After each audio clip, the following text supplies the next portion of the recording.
अस्सलाम वालेकुम दोस्तों, आज मैं आपको एक चीज़ दिखाता हूँ। मैं गूगल से अभी पूछूंगा कि दुनिया का सबसे अच्छा इंसान कौन है। आप लोग देखिए कि गूगल क्या जवाब देता है।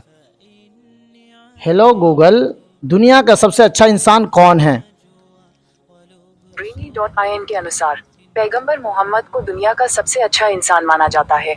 उन्हें एक महान नेता, शिक्षक और समाज सुधारक के रूप में जाना जाता है। उन्होंने अपने जीवन में मानवता के लिए कई महत्वपूर्ण योगदान दिए। पैगंबर मोहम्मद का जन्म ईस्वी में अरब के मक्का शहर में हुआ था। अभी आपने देखा कि पैगंबर मोहम्मद दुनिया के सबसे अच्छे इंसान माने जाते हैं।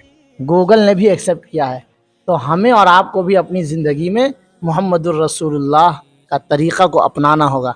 ठीक है, मेरी वीडियो अगर अच्छी लगी हो तो शेयर कीजिएगा दोस्तों के साथ। आप भी सर्च मार के देखिए, आपको भी गूगल यही आंसर देगा। नेक्स्ट वीडियो में मिलेंगे। अल्लाह हाफिज़।